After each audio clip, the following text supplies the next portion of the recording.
आरशात बघा, अजून काही कमी वाटते का? मी आरशापुढे जाऊन उभी राहिले तर मीच माझ्या मोहात पडल्यासारखे मला वाटले. मेकअप आर्टिस्टने सिंपल सोबर मेकअप केला होता. खूपच सुंदर केला होता. एखाद्या व्यक्तीला सुंदर बनवणे हे देखील एक कलाच आहे हे त्यावेळी मला जाणवले. आणि तितक्यात माझ्या फोनची रिंग वाजली आणि तिकडून फोनवर प्रदीप म्हणाला, मॅरेज कोर्टच्या समोर येऊन पोहोचलो आहे. तुला नेण्यासाठी गाडी येत आहे. हॉटेलच्या गेटच्या समोर येऊन थांब. मी हो चालेल असे म्हणाले. मेकअप आर्टिस्टला छान मेकअप केल्याबद्दल पैसे देण्यासाठी पर्समध्ये हात घातला व 500 रुपये बाहेर काढले तर ती म्हणाली, नो नो नको, मला थँक्यू, पण प्रदीप सरांना नाही आवडणार. मी तुमच्याकडून पैसे घेतलेले त्यांना नाही आवडणार. जर तुमचा मेकअप सरांना आवडला तर ते स्वतःहून मला जास्त पैसे ऑनलाईन सेंड करतील. मी त्यांच्या फॅमिलीचे मेकअप आर्टिस्ट आहे. त्यांच्या घरी काहीही फंक्शन, बर्थडे वगैरे कार्यक्रम असले की ते मलाच ऑर्डर देतात. मी पुन्हा मेकअप आर्टिस्टला थँक्यू म्हणाले आणि तेथून निघाले. हॉटेलच्या गेटच्या समोर येऊन उभी राहिली तर गाडी ऑलरेडी तिथे येऊन उभी होती. मी पटकन गाडीत बसले. अर्ध्या तासांनी ती गाडी कोर्ट मॅरेज ऑफिसच्या समोर येऊन थांबली होती.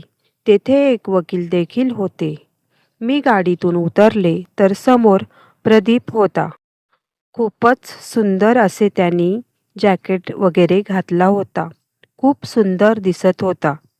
तो सारखा माझ्याकडेच बघत होता आणि कुणाचेही त्याच्याकडे लक्ष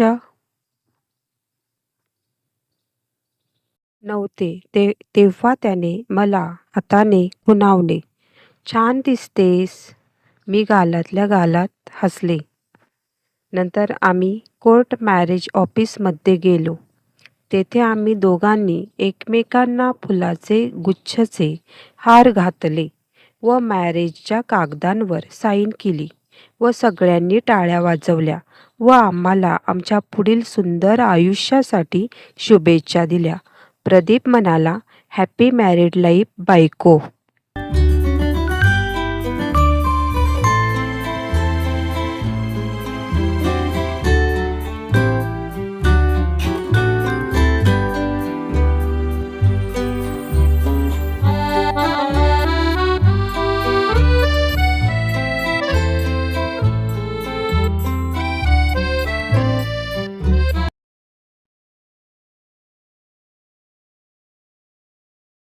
मी त्याला शुभेच्छा देत म्हणाले, सेम टू यू डिअर. अहो, दोघेही हसलो. साधारणतः दुपारची वेळ झाली होती. दोघेही खूप खुश होतो.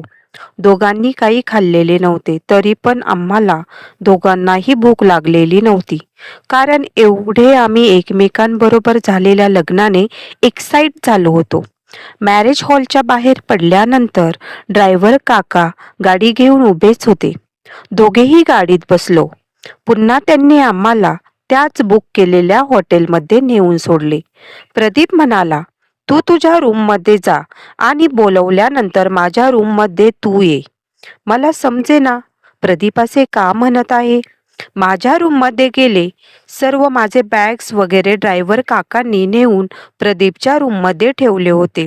10 मिनिटांनी माझ्या मोबाईलची रिंग वाजली. प्रदीपने फोन लगेच कशासाठी केला काय माहीत असा विचार करत मी फोन उचलला तर प्रदीप बोलला, शर्वरी माझ्या रूममध्ये इकडे ये. मी गेले तर प्रदीप माझ्या रूमच्या बाहेर उभा होता. त्याने माझा हात धरला आणि बोलला, शर्वरी सध्या तरी हे माझे घर समजून उजवा पाय रूममध्ये टाक. मी तसेच केले. प्रदीप माझ्याबरोबर आतमध्ये आला आणि त्याने लगेच दरवाजाच्या मागे लटकलेली दोरी खेचली आणि सर्व फुले माझ्या अंगावर पडली.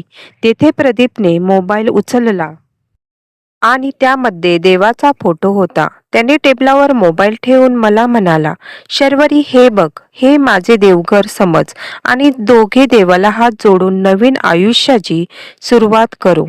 आम्ही दोघांनी देवाच्या फोटोला हात जोडले. प्रदीपला मी म्हणाले, "तुम्ही माझ्यासाठी इतकं केलं, खूप छान वाटले मला." प्रदीप म्हणाला, "हे तर काहीच नाही. माझा जीव हजर आहे तुझ्यासाठी, माझी राणी." तितक्यात थोड्याच वेळात प्रदीपच्या रूमच्या दरवाजाची बेल वाजली. वेटर जेवण घेऊन आला होता. त्याने प्रदीपला विचारले, "सर, तुमचे जेवण आणले आहे, आत येऊ का?" प्रदीपने दरवाजा उघडला व वेटर जेवण ठेवून निघून गेला. खूप सारे जेवण होते. वेगवेगळ्या प्रकारचे पदार्थ, वेगवेगळे डिशेस बनवल्या होत्या. "एवढी कशाला जेवण ऑर्डर केले प्रदीप? आपल्या दोघांना एवढे संपणार पण नाही." तो म्हणाला, "माझ्या बायकोसाठी मी केले, माझ्या राणीसाठी." मी प्रदीपला म्हणाले, "आपल्याला एकच रूम पुरेशी होती. तुम्ही 2 रूम कशासाठी बुक केल्या?" प्रदीप बोलला, "अगं हो, पहिल्याच दिवशी बायकोने हिशोब विचारायला सुरुवात केली वाटतं." मी म्हणाले, "नाही रे प्रदीप, पण उगीचच तुम्हाला एवढा चार्ज हॉटेलला द्यावा लागणार म्हणून म्हणते रे मी. त्यात हे हॉटेल एवढे आलिशान 5 स्टार हॉटेल आहे म्हटल्यावर या हॉटेलला चार्ज पण 5 स्टार सारखाच असणार ना." प्रदीप बोलला, "मी 1 रुपयाही चार्ज दिलेला नाही. उलट हॉटेल पेमेंट मला देत असते." मी म्हणाले, "असे का?" प्रदीप बोलला, "अगं वेडाबाई, अजूनही तुझ्या लक्षात आले नाही वाटतं.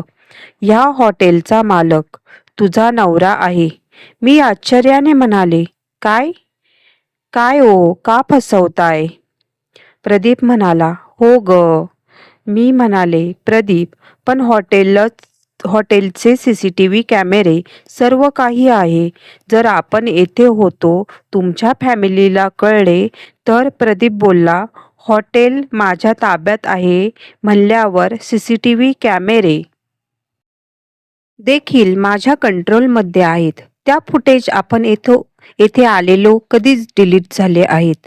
आणि ते कारचे ड्रायव्हर काका आहेत, ते माझ्या मित्राचे वडील आहेत.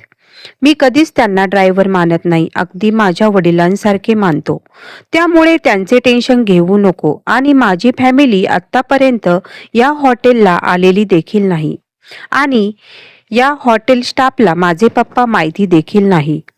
कारण हे हॉटेल माझ्या घरापासून खूप दूर आहे आणि अशी आमची या शहरात खूप सारी हॉटेल्स आहेत. पप्पा घराच्या जवळ असलेल्या हॉटेलचे मॅनेजमेंट पाहतात आणि मी दूर अंतरावर असलेल्या हॉटेलचे मॅनेजमेंट पाहतो." मी विचार करतच उभी होती.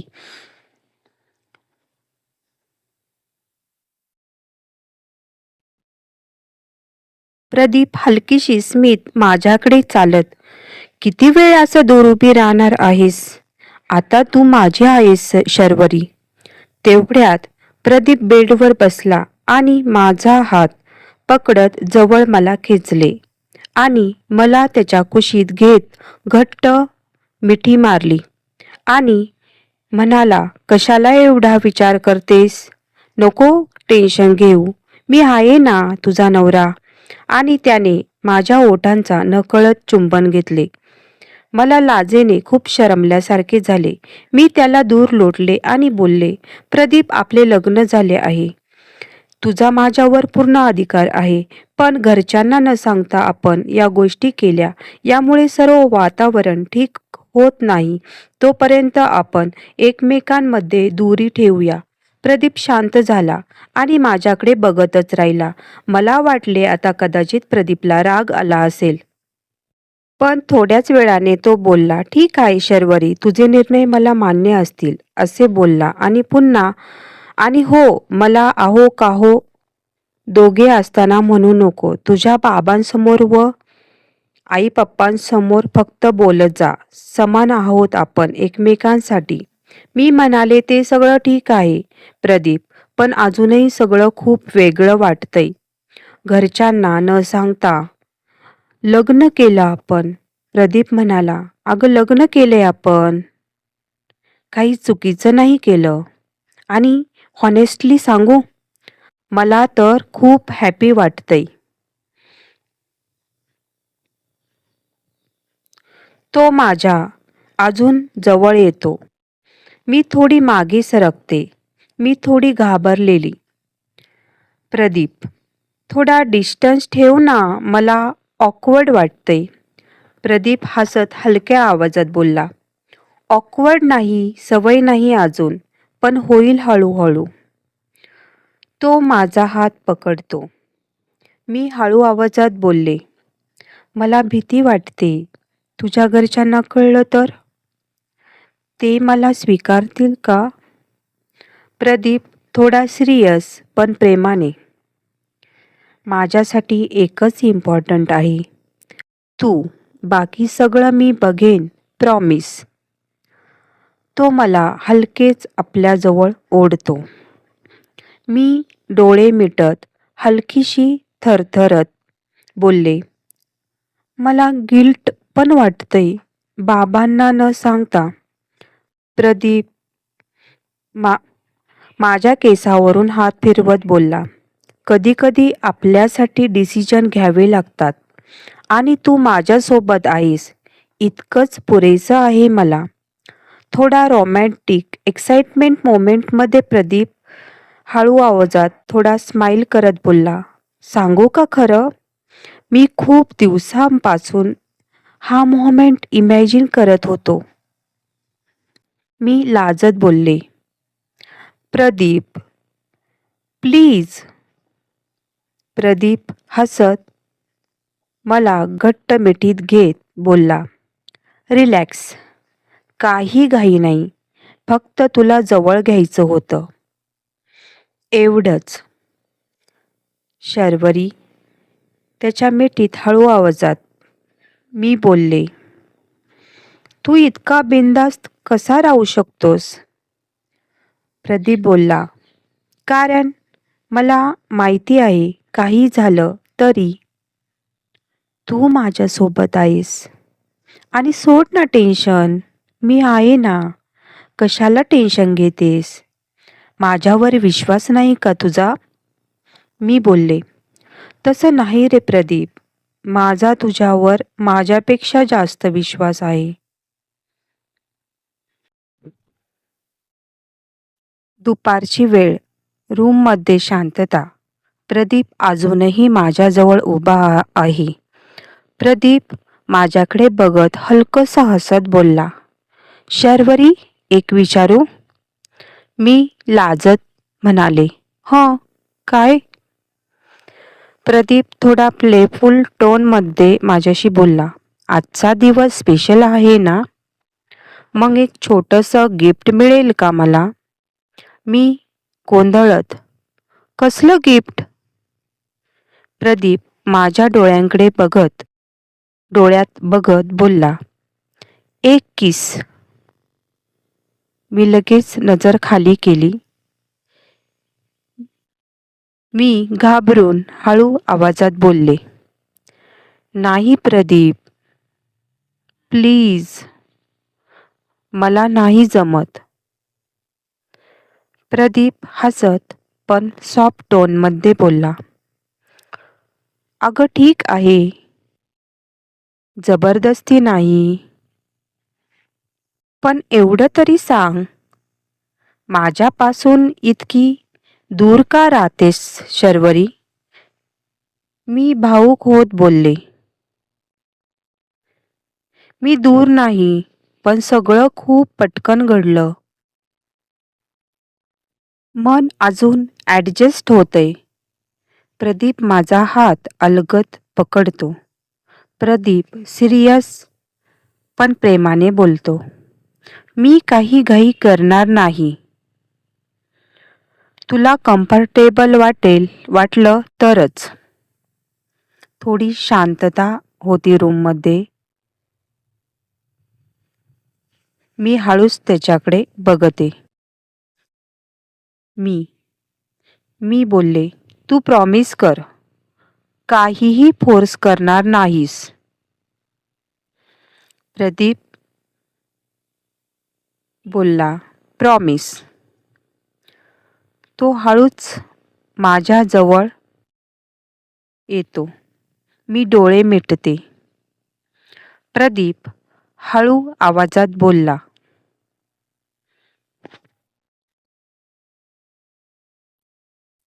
रिलॅक्स, फक्त एक मोमेंट आहे.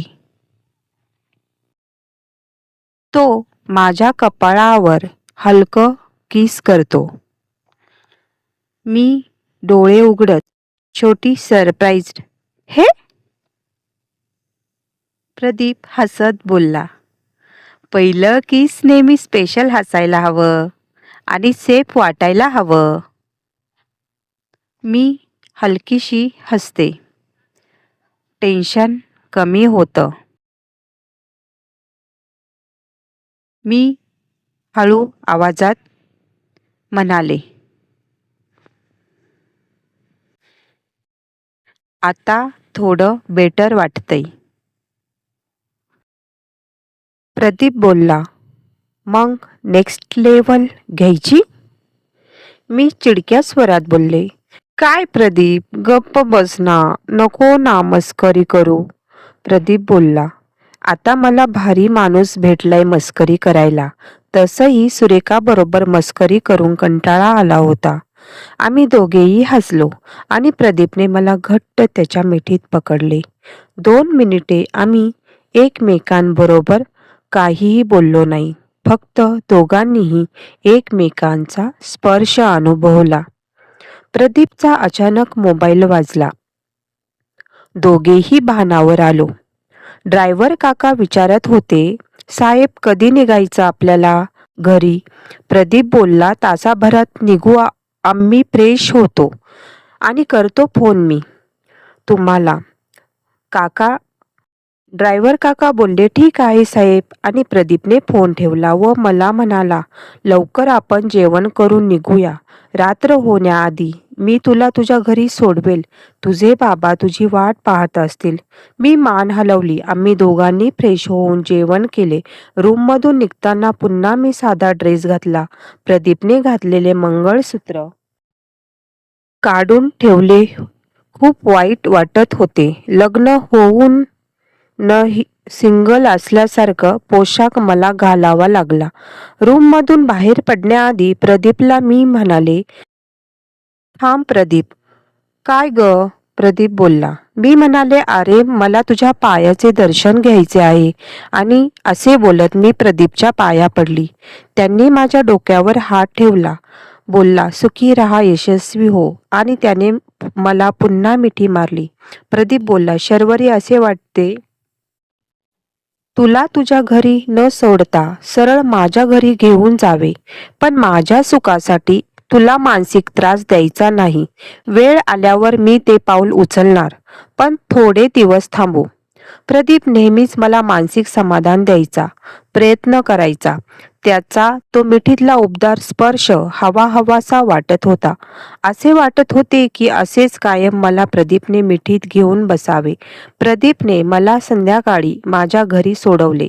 मी गाडीतून खाली उतरताना प्रदीपकडे पाहिले तर माझ्या डोळ्यात अश्रू आले होते. मला दिसू नये म्हणून त्याने पटकन रुमालाने पुसले. माझ्या हातात गिफ्टचा बॉक्स दिला. मी घरात गेले तर बाबा टीव्हीवरती बातम्या बघत होते. मला बोलले, आलीस बाळा? हो बाबा, गाडी वेळेत भेटली असे सांगितले आणि पटकन माझ्या बेडरूममध्ये जाऊन बसले. माझ्या मनात कुतूहल निर्माण झाले त्या बॉक्सविषयी. पटकन मी हातपाय धुतले व टॉवेलला पटकन हात पुसला. बॉक्स खोलला. बॉक्समध्ये छान असा आयफोन प्रदीपने मला दिला होता. प्राइस शोधत होते, त्यावर काही मला प्राइस मिळेल कारण प्रदीपने प्राईस खोडली होती. म्हणून माझ्या मोबाईलमध्ये घेतलेल्या फोनचे व्हर्जन सर्च केले तर त्या फोनची प्राईस बघितली. मी पटकन माझा हात तोंडावर ठेवला आणि मनात म्हणाले, कशाला घ्यायचा एवढा महागडा मोबाईल प्रदीपने? कारण मला महागड्या वस्तू वापरायला कधीच आवडले नाही.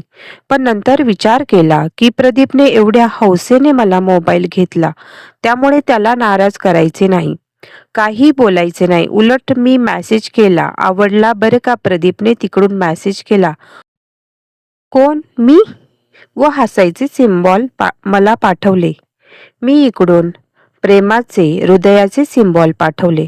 मग प्रदीपने मोठं धकधकणारे हृदयाचे सिम्बॉल पाठवलं. मी त्याला बाय असा मेसेज करून फोन ठेवून दिला. दिवस जात होते नेहमीप्रमाणे. काही दिवस माझे रुटीन चालू होते. जॉब ते घर. अधूनमधून प्रदीप बरोबर फोनवर बोलायची. प्रदीपच्या मनात मी असल्यामुळे प्रदीपच्या पप्पांनी ही प्रदीपच्या लग्नाचा विषय मागे टाकला होता. कारण त्यांना वाटले प्रदीपच्या आणि माझ्या भेटीगाठी नाही झाल्या तर आपोआप प्रदीप मला विसरेल. सुरेखालाही त्यांनी सक्त ताकीद दिली होती की माझ्याबरोबर कुठलाही कॉन्टॅक्ट ठेवू नको अथवा तुझ्या मैत्रिणीला फोन करू नको. त्यामुळे प्रदीपनेही सुरेखाला आमच्या लग्नाबद्दल काही सांगितले नाही आणि तिचा मला फोन येत नसल्यामुळे मी पण तिला आमच्या लग्नाबद्दल काही सांगत नव्हते. प्रदीपनेही माझ्याबरोबर लग्न केल्यामुळे तोही रिलॅक्स.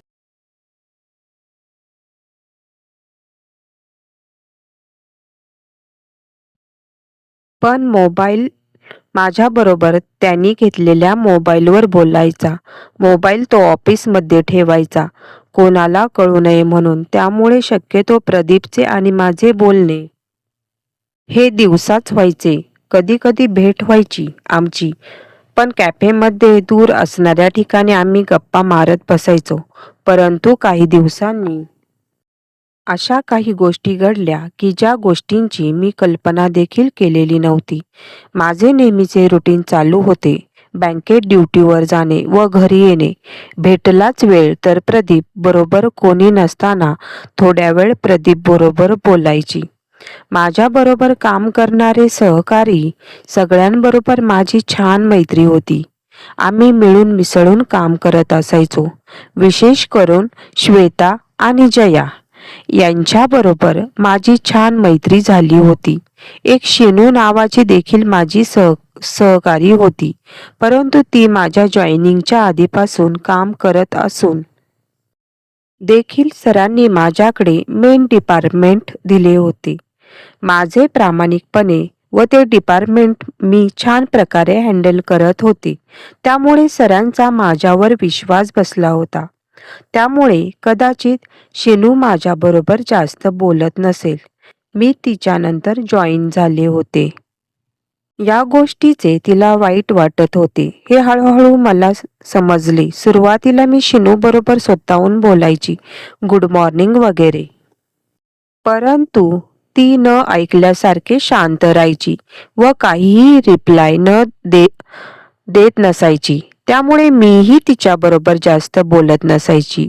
शिनूने सरांनाही कंप्लेंट केली होती की महत्वाची कामे तुम्ही शर्वरीला देता आणि हलकी कामे आम्हाला देतात. तेव्हा सर तिला म्हणायचे, तुम्हाला महत्वाची कामे देऊन बघितली, तुम्ही ती वेळेत कंप्लीट नाही केली. ती शर्वरी घरी जाऊनही बँकिंगच्या रिलेटेड गोष्टींचा स्टडी करते. त्यामुळे तिने बँकिंगच्या गोष्टींचे कौशल्य अवगत केले आहे. मी या सर्व गोष्टींचा जास्त विचार करत नव्हते. माझ्यासाठी आपलं भलं आणि आपलं काम भलं.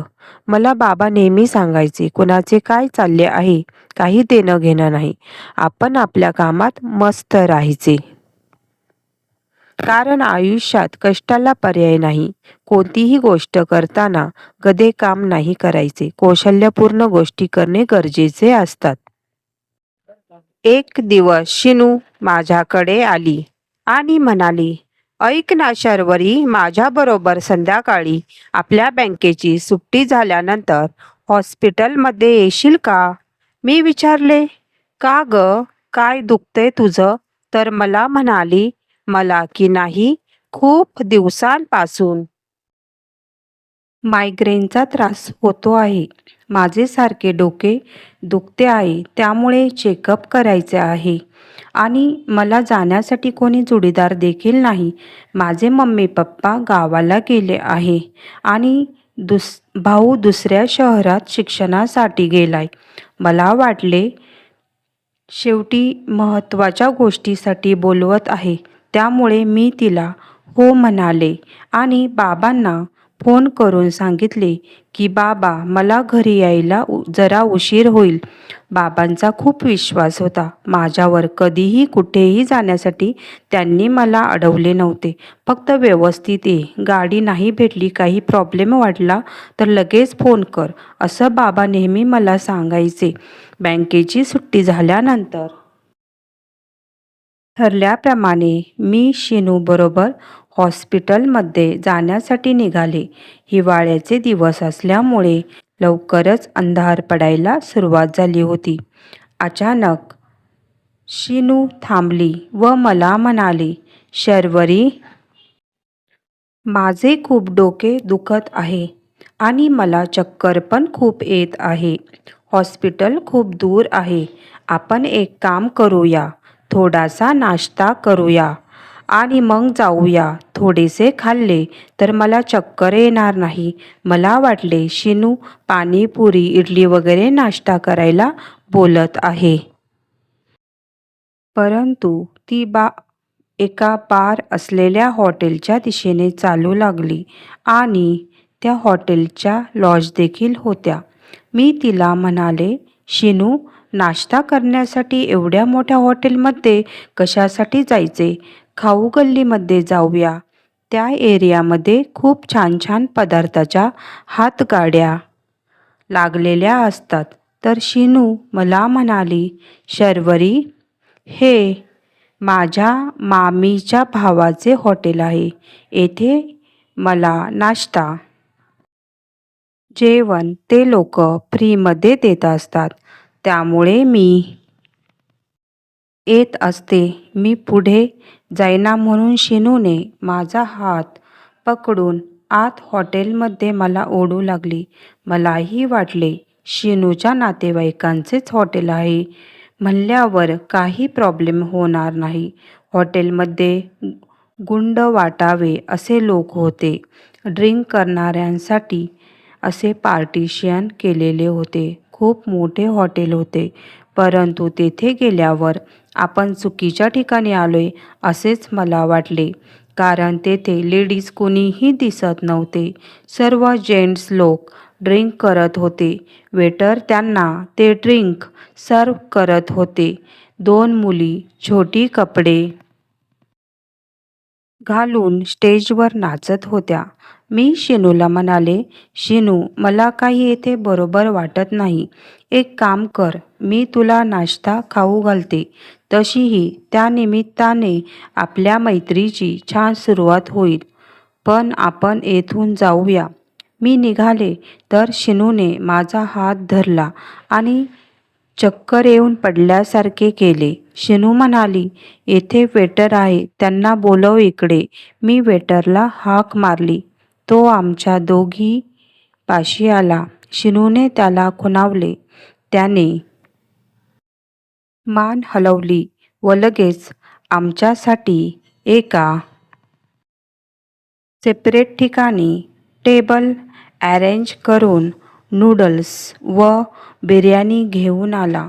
शिनू बोलली, मला माहिती आहे तू नॉनव्हेज खात नाही, म्हणून तुझ्यासाठी नूडल्स आणि माझ्यासाठी बिर्याणी सांगितली आहे. नंतर तिने त्या वेटरला बोटाने काहीतरी खुणावले व तो पाण्याच्या बॉटल घेऊन आला. शिनूने पटकन त्याने आणलेल्या बॉटल तिच्या हातात घेतल्या. एक बॉटल तिने मला दिली व एक तिच्याकडे ठेवली. दोघींनी नाश्ता केला. मी तिला म्हणाले, निघायचे शिनू आता हॉस्पिटलकडे? शिनू हो म्हणाली आणि माझ्याकडे बघत राहिली. अचानक मला चक्कर यायला सुरुवात झाली. शिनूने माझा हात घट्ट धरला व मला लिफ्टकडे घेऊन गेली. तिने लिफ्टचे बटन दाबले. मी तिला म्हणाले, आपण हॉस्पिटलकडे जाणार आहोत ना? मग लिफ्टमध्ये का आलोय? तर ती काही बोलली नाही. 5 मिनिटांनी लिफ्टचा दरवाजा उघडला. समोर खूप साऱ्या नंबर असलेल्या रूम्स होत्या. तिने एका रूमचा दरवाजा चावीने उघडला आणि माझा हात घट्ट पकडून मला रूममध्ये घेऊन गेली व मला म्हणाली, मी आलेच, तू थांब येते, व रूमचा दरवाजा बाहेरून लावून घेतला. मी रूमचा दरवाजा उघडण्याचा प्रयत्न केला, पण दरवाजा उघडत नव्हता. मी खूप घाबरले होते. मी बाबांना फोन करायचे ठरवले, पण बाबांना टेन्शन द्यायला नको आणि बाबांना हे हॉटेल माहीत पण नव्हते. बाबांना रिक्षा पण वेळेत भेटेल की नाही, त्यामुळे मी प्रदीपच्या फोनवर फोन केला. पण प्रदीपने तो फोन ऑफिसमध्येच ठेवला होता, त्यामुळे प्रदीपनेही फोन उचलला नव्हता. शेवटी मी सुरेखाच्या मोबाईलवर फोन केला, परंतु सुरेखाही फोन उचलत नव्हती. माझ्यासोबत हे काय घडत आहे मला समजत नव्हते. माझे डोके गरगरत होते. मला भोवळ येत होती. तरीही मी ठरवले, हिंमत हारायची नाही. मी वारंवार सुरेखाच्या मोबाईलवर फोन करत होते. शेवटी 10 मिनिटांनी सुरेखाने फोन उचलला. मी सुरेखाला म्हणाले, प्लीज सुरेखा, मला कुठलाही प्रश्न विचारू नको. मी खूप मोठ्या अडचणीत आहे. प्रदीपला खाऊ गल्लीच्या जवळ असलेल्या बारच्या हॉटेलात पाठवून दे. असे बोलल्यानंतर अचानक माझे डोळे झाकायला सुरुवात झाली. तिकडून सुरेखा हॅलो हॅलो करत होते, परंतु पुढे काय बोलावं मला काहीच समजत नव्हते. तितक्यात दरवाजा वाजला व 2 माणसे आत आली. ते वेगळ्याच नजरेने माझ्याकडे पाहत होती. त्यांनी दरवाजा आतून लावून घेतला. त्यांची नियत चांगली नसल्याचे मला जाणवत होते. मला खूप चक्कर यायला सुरुवात झाली आणि माझे डोळे आपोआप झाकत होते. मला जाणवत होते की मला पाण्याच्या बॉटलमध्ये काहीतरी देण्यात आले हे मला जाणवलं. त्याचा इफेक्ट माझ्यावर होत होता.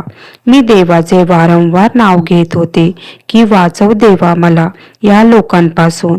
त्या 2 माणसांनी चावी दरवाजाची टेबलावर ठेवली व त्यांच्या अंगातले कपडे काढायला सुरुवात केली. कपडे काढत ते दोघेही माझ्या दिशेने येऊ लागले. मी मनातल्या मनात पुटपुटत होते, प्लीज प्रदीप, तू तरी ये लवकर. तुझं आणि माझं आयुष्य बर्बाद होईल. प्लीज देवा, काहीतरी चमत्कार कर. मला या माणसांपासून वाचव. देवा, मला समजत नव्हते मी काय करू, कारण मी त्या लोकांना प्रतिकारही करू शकत नव्हते. इतके माझे शरीर, हात बंद झाले होते. माझे डोळे वारंवार झाकत होते. तरीही मी डोळे उघडे ठेवण्याचा प्रयत्न करत होते. एका माणसाने अचानक माझा हात धरला. मी त्याचा हात झटकला आणि दरवाजाकडे पळाले.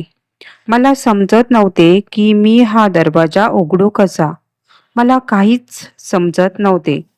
तितक्यात एका माणसाने माझा हात पकडला आणि जोरात मला बेडवर ढकलले. मी खूप जोरात जाऊन बेडवर पडले. ते दोघेही माणसे माझ्या दिशेने येऊ लागले. मी त्यांना सोडा मला प्लीज म्हणून हात जोडत होते. ते दोघे हसत हसत माझ्या दिशेने येत होते. तितक्यात दरवाजा उघडला आणि माझ्या दिशेने प्रदीप येत असल्याचे मला जाणवले. प्रदीप तेथे पोलीस घेऊन आला. पोलिसांनी त्या 2 माणसांना ताब्यात घेतले. प्रदीपला पाहिल्यानंतर मी माझे डोळे झाकून घेतले. आता मी माझ्या प्रदीपच्या मिठीत आहे हे कळलं आणि मी बेशुद्ध झाले. नंतर तेथून पुढे काय घडले हे मला काही समजले नाही. जेव्हा मला जाग आली तेव्हा मी बेडवर प्रदीपच्या मिठीत झोपलेली होती. मी प्रदीपचा हात बाजूला करण्याचा प्रयत्न केला. तेव्हा प्रदीप मला म्हणाला, "काय ग, उठलीस का?" मी हो म्हणाले. "आता बरं वाटतंय ना तुला?" प्रदीप मला म्हणाला. मी म्हणाले, "का? काय झाले मला?" प्रदीप बोलला, "रात्रीचे तुला काहीच आठवत नाही?" मी म्हणाले, "हो, आठवतंय ना. शिनूने कसे मला फसवून त्या हॉटेलमध्ये आणले. रूममध्ये मला बंद केले. 2 माणसे माझ्या रूममध्ये आली, पण तू मला वाचवले.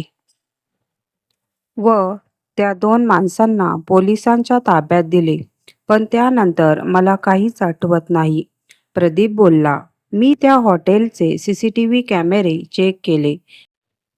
पण त्यात तू एकटीच दिसत आहे. ती तुझ्याबरोबर नाही, तर तुझ्यापासून दूर चालताना दिसत आहे." मी म्हणाले, "हो, हॉटेलमध्ये आल्यानंतर जेथे CCTV कॅमेरा होता, तिथे ती पुढे जायची व नंतर ती मला बोलवायची." मी विचारले, "तू हॉटेलमध्ये स्कार्फ का बांधला आहे तोंडाला?" तर मला म्हणाली, "मला ॲलर्जी आहे हवेची. कधी-कधी सर्दी होते, त्यामुळे मी तोंडाला स्कार्फ बांधला आहे." प्रदीप बोलला, "मी त्या हॉटेलमधील सर्व CCTV चेक केले, तर प्रत्येक ठिकाणी तू एकटीच दिसत होती." मी प्रदीपला म्हणाले, "आपण जाऊन त्या शिनूला जाब विचारू की तिने असे का केले माझ्यासोबत. तिच्या मनात माझ्याविषयी इतकी ईर्ष्या असेल असे मला कधीच वाटले नव्हते." प्रत्येक ठिकाणी चढाओढ असू शकते, परंतु त्यातून एखाद्याच्या मनात एवढी ईर्ष्या तयार होऊ शकते, हे मला पहिल्यांदाच अनुभवायला भेटले. प्रदीप बोलला, "मी सर्व प्रोसेस करणार आहे. पोलिसांवर देखील मी प्रेशर टाकले आहे. काही आर्थिक मदत लागली तर ती देखील मी करणार आहे पोलिसांना. पण गुन्हेगार शोधण्यासाठी खूप प्रेशराईज केले आहे मी कमिशनर सरांना." तितक्यात माझ्या लक्षात आले, बाबा तर माझी वाट बघत असतील आणि मी रात्रभर इकडे. म्हटलं, बाबांना किती टेन्शन आले असेल. मी प्रदीपला बोलले. प्रदीप बाबा रे यावर प्रदीप म्हणाला, "काळजी करू नको. मी तुझ्या बाबांना सांगितले की शर्वरीचा फोन स्विच ऑफ झाला आहे. रिक्षाचा संप असल्यामुळे व रॅली असल्यामुळे कोणत्या नेत्याची, त्यामुळे शर्वरी घरी येऊ शकणार नाही व ती मैत्रिणीच्या घरी थांबणार आहे, असे मी तुझ्या बाबांना सांगितले. मी तुला त्या लोकांपासून सोडवल्यानंतर लगेच बाबांना फोन करून सांगितलं होतं." मी प्रदीपला बोलले, "प्रदीप, आज जर तू माझ्यासोबत नसता तर माझे काय झाले असते रे? मला माझे सर्व आयुष्य संपल्यासारखे वाटले असते." प्रदीप बोलला, "असे काही बोलू नकोस. पण या सर्व प्लॅनिंग मागे मास्टरमाइंड कोण आहे हे शोधणे गरजेचे आहे." मी म्हणाले, "मास्टरमाइंड दुसरे कोण असणार? ती शिनूच असणार." प्रदीप बोलला, "नाही शर्वरी, मी खूप दिवसापासून कॉर्पोरेट बिझनेसमध्ये काम करत आहे. फक्त ईर्ष्या असल्यामुळे कोणीही या थरापर्यंत जात नाही. जर गुन्हा सापडला तर सर्व करिअर संपते व्यक्तीचे. आणि शिनू ही तुझ्यासारखी बँकेत काम करते. ती मध्यमवर्गीय कुटुंबातील असणार. तिला तुझ्याविषयी ईर्ष्या तर नक्कीच होती, परंतु तिला हे काम करण्यासाठी कोणीतरी खूप सारे पैसे दिले असेल." मी म्हणाले, "पण प्रदीप, मी कुठे कुणाचे वाईट केले आहे?" मी बोलले, "मला तर वाटत आहे की ते." प्रदीप बोलला, "शर्वरी, तू चुकीचा विचार करत आहेस. माझे पप्पा तुझ्यावर रागावले नक्की आहे, पण त्यांना हेही माहिती आहे चूक तुझ्या एकटीची नाही. मीही ही चुकीचाच आहे त्यांच्या नजरेत. आणि माझ्या पप्पांचे संस्कार कधीच त्यांच्याकडून या अशा गोष्टी होऊ देणार नाही. शेवटी तेही एका मुलीचे बाप आहे. ते दुसरे मार्ग स्वीकारतील, पण असला नीच मार्ग ते कधीच अवलंबणार नाही. त्यामुळे तर त्यांनी तुझ्या घरी चेकबुक पाठवले.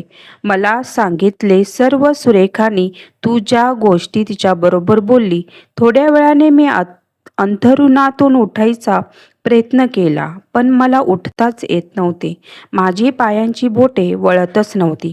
मी प्रदीपला बोलले, "मला अंथरुणातून उठता येत नाहीये." प्रदीप, "मला काय झाले आहे?"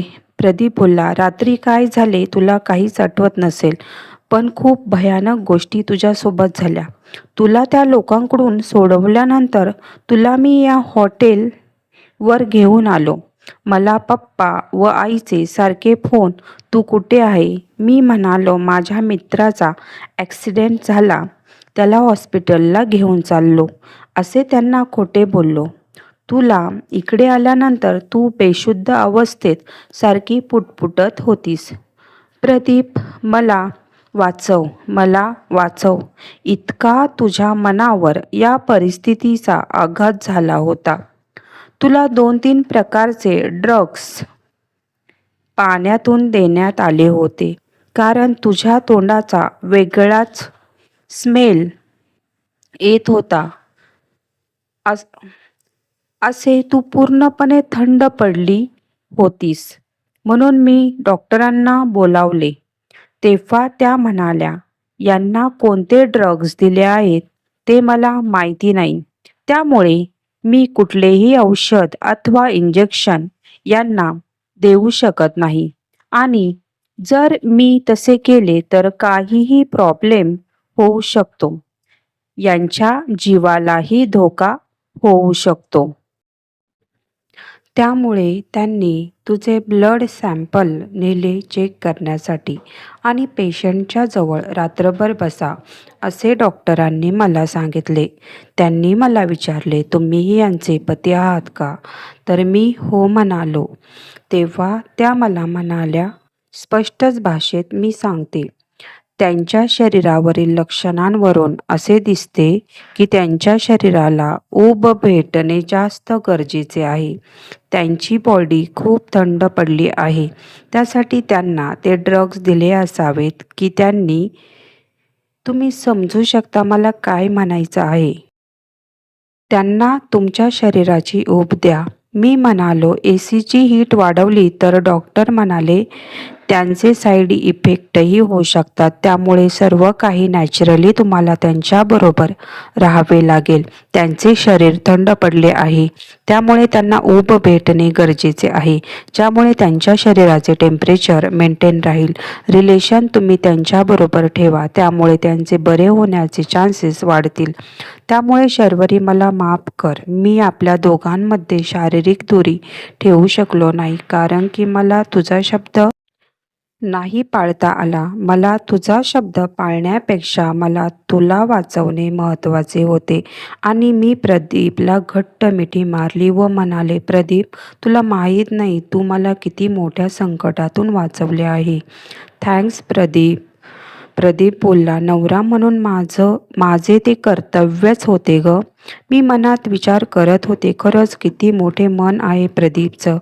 त्याने जे काही केले ते सर्व फक्त माझा जीव वाचवण्यासाठी, कारण नंतर डॉक्टरांकडून आलेल्या रिपोर्टनुसार मला ड्रग्जचा ओव्हरडोस देण्यात आला होता, हे मला समजले, जेणेकरून माझ्या जीवाला देखील धोका होता. म्हणजे मला ड्रग्जची लत होती, व्यसन होतं, असं यावरून समोरच्या व्यक्तीला दाखवायचे होते. मी लोकांबरोबर शारीरिक संबंध ठेवत होते. पोलिसांना असे दाखवायचे होते की मी व्हिक्टीम नाही, माझा जीव जाण्यासाठी मी जबाबदार आहे. असे प्लॅनिंग समोरच्या व्यक्तीने पूर्णपणे केले होते. म्हणजे मला पूर्णपणे नष्ट करायचा डाव त्या समोरच्या व्यक्तीचा होता. मी प्रदीपला म्हणाले, माझं एक काम करशील? यामागे जो मास्टरमाइंड असेल, भले तो तुझ्या घरातला असो अथवा बाहेरचा, त्या व्यक्तीलाही तू कधीच माफ करणार नाही.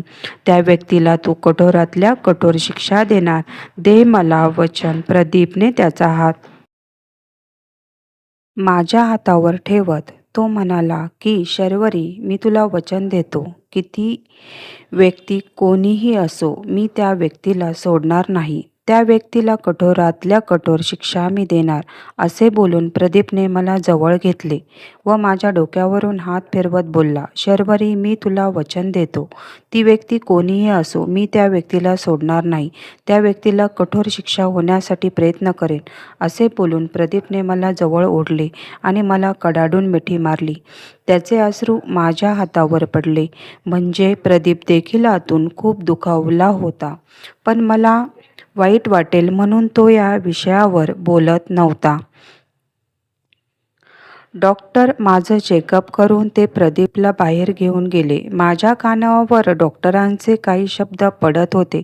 ते प्रदीपला सांगत होते की या प्रसंगाचा त्यांच्या मनावर परिणाम झाला आहे. त्यातून त्यांना बाहेर काढणे गरजेचे आहे, कारण त्यांचा बीपी खूप वाढलेला आहे. या प्रसंगाविषयी तुम्ही त्यांच्या बरोबर डिस्कस करू नका, असे डॉक्टर प्रदीपला सांगताना मी ऐकले होते. मी तो विषय काढला की प्रदीप विषय बदलत असे. प्रदीप मला म्हणाला, मी त्या व्यक्तीला शिक्षा देणार हे वचन आहे माझे तुला. पण लग्न झाल्यानंतर नवीन नवरा बायको फिरायला जातात. आपण कुठे जायचे का? मी माझे लग्न झाल्याचा आनंद घेऊच नको का? असा प्रश्न मला विचारायचा व विषय बदलायचा. मला समजले होते की प्रदीप असं का करतोय ते. प्रदीपने त्याच्या घरच्यांना मग बाबांना फोन करून काय कारण सांगितले मला माहीत नाही, पण तो त्या हॉटेलच्या लॉजवर माझ्यासोबत 3 दिवस त्याचे सर्व काम सोडून राहिला. त्याने स्वतः त्याच्या हाताने मला जेवण खाऊ घातले. मला बरे होण्यासाठी डॉक्टरांनी जे औषधे दिली होती ती त्याने मला त्याच्या हाताने दिली. मला स्वतःला काही करता येत नव्हते. तो मला प्रत्येक कामात मदत करत असे. जेवण झाल्यावर प्रदीप माझ्यासोबत गप्पा मारायचा. एखादी गेम लावून तो ती माझ्यासोबत खेळायचा. मी या प्रसंगातून बाहेर यावे यासाठी तो हे सर्व करत आहे हे मला जाणवत होते. माझ्या बँकेच्या मॅनेजरला प्रदीपने बाहेर गेल्यानंतर सर्व काही सांगितले होते. त्यामुळे त्यांनी मला आठवडाभरासाठी सुट्टी दिली होती. प्रदीपने मला फक्त एवढेच सांगितले की तुमच्या बँकेच्या मॅनेजरने 8 दिवसांसाठी तुला सुट्टी दिली आहे. मला या प्रसंगाचा जास्त त्रास होऊ नये म्हणून प्रदीपने पोलिसांना स्पष्ट शब्दात वॉर्निंग दिली होती की ही बातमी मीडियामध्ये लीक होऊ देऊ नका. प्रदीपने खूप काही माझ्यासाठी केले होते. त्याचे हे उपकार मी आयुष्यभर विसरू शकत नव्हते. प्रदीपच्या सहवासामुळे घडलेल्या प्रसंगांचा मला हळूहळू विसर पडू लागला. मी पूर्ववत झाल्यासारखे मला वाटायला लागले, कारण प्रदीपने मला खूप असा मानसिक शारीरिक आधार दिला होता. 3 दिवसात त्याने 10 मिनिटे देखील एकटे सोडले नव्हते. सारखा माझ्यापाशी बसून राहायचा, मला हसवण्याचा प्रयत्न करायचा, काही जोक सांगायचा. 3 दिवसांनी प्रदीप मला म्हणाला, शर्वरी तुला बरे वाटते आहे का? जायचे का आता आपण घरी? मी म्हणाले, मला बरे वाटते आहे. पण प्रदीप, मला तुझा सहवास हवासा वाटतो आहे रे. आपले लग्न होऊन देखील आपण सेपरेट राहतो आहे. मला तुझ्यासोबतच राहावे असे वाटते आहे. प्रदीप बोलला, लवकरच आपण एकत्र राहणार आहोत. पण त्याआधी तुझ्यासोबत जे काही घडले त्या व्यक्तीचा शोध लावणे जास्त महत्त्वाचे आहे. नाहीतर ती व्यक्ती पुन्हा तुझ्यावर वार करेल. त्यामुळे त्या व्यक्तीला तिच्या केलेल्या अपराधांची शिक्षा दिल्याशिवाय मी शांत बसणार नाही. एकदा का मी त्या व्यक्तीला तिच्या अपराधांची शिक्षा दिली की लवकरच आपण एकत्र येऊ, असे बोलून त्याने माझ्या कपाळाचे चुंबन घेतले आणि मला घट्ट मिठीत पकडले. रात्र झाली होती. अनेक दिवसांच्या धावपळीनंतर प्रदीप आणि मला एकमेकांसाठी निवांत वेळ मिळाला होता. खिडकीतून येणारा चंद्र प्रकाश खोलीत पसरला होता. मी खिडकीपाशी जाऊन उभी राहिले. आकाशातील चंद्र व तारे बघत असताना मी सहज मागे वळून पाहिले तर प्रदीप माझ्याकडेच बघत होता. मी प्रदीपला म्हणाले, "काय बघतोय?" तेव्हा प्रदीप म्हणाला, "माझ्या बायकोला. कित्येक दिवसांपासून मला तुझ्यासोबत शांत क्षण मिळालेच नाही." तो हळूच माझ्या जवळ आला. "काय विचार करते शर्वरी?" त्याने मृदू आवाजात विचारले. मी वळून त्याच्याकडे पाहिले आणि माझे डोळे अचानक पाणावले. माझ्या डोळ्यात खूप साऱ्या न बोललेल्या भावना होत्या, ज्या प्रदीपने बरोबर ओळखल्या. "काही नाही, हा क्षण संपूच नये असं वाटतंय." प्रदीप हसला व त्याने माझे हात त्याच्या हातात घेतले आणि म्हणाला, "मलाही." क्षणभर दोघेही एकमेकांकडे पाहत राहिलो. त्या नजरेत ओढ होती, प्रेम होतं आणि अनेक दिवसांपासून मनात साचलेली जवळीक होती. प्रदीपने मला अलगद आपल्या मिठीत घेतले. मी त्याच्या खांद्यावर डोकं टेकवलं. दोघांनाही त्या क्षणी शब्दांची गरज नव्हती. त्याच्या हृदयाचे ठोके जणू एकाच तालात धडधडत होते. "खूप दिवस झाले असे निवांत बसलो नाही आपण," मी हळूच म्हणाली. प्रदीप बोलला, "हो. आणि तुझ्यासोबत असे क्षण जगायला मी नेहमीच आसुसलेला असतो." त्या रात्री शब्द हळूहळू विरून गेले आणि भावनांनी त्यांची जागा घेतली. अनेक दिवसांची ओढ, एकमेकांसाठीची तगमग आणि मनात साठून राहिलेलं प्रेम त्या शांत रात्री अखेर व्यक्त झालं. खिडकीबाहेर चंद्रप्रकाश पसरला होता आणि खोलीत फक्त त्याच्या प्रेमाची ऊब होती. एकमेकांच्या मिठीत हरवताना काळ जणू थांबून गेला होता. त्या रात्री आम्ही फक्त एकमेकांना जवळ घेतलं नाही, तर आमच्या नात्याला आणखी खोलवर अनुभवले. पहाटेची कोवळी किरणं खोलीत शिरली तेव्हा दोघांच्या चेहऱ्यावर एक वेगळीच शांतता आणि समाधान होतं. अनेक दिवसांपासून अपूर्ण राहिलेली भावना त्या रात्री पूर्णत्वाला गेली होती. जर तुम्हाला ही कथा आवडली असेल तर माझ्या चॅनलला नभातले चांदणे नक्की सबस्क्राईब करा. पुढील भाग नक्की पहा. प्रदीप व शर्वरी येतील का एकत्र? प्रदीपचे आईवडील करतील का शर्वरीचा सून म्हणून स्वीकार? कोण आहे शर्वरीला ड्रग्ज देणारा? कोण आहे गुन्हेगार शर्वरीचा? नक्की पहा पुढील भागात. धन्यवाद.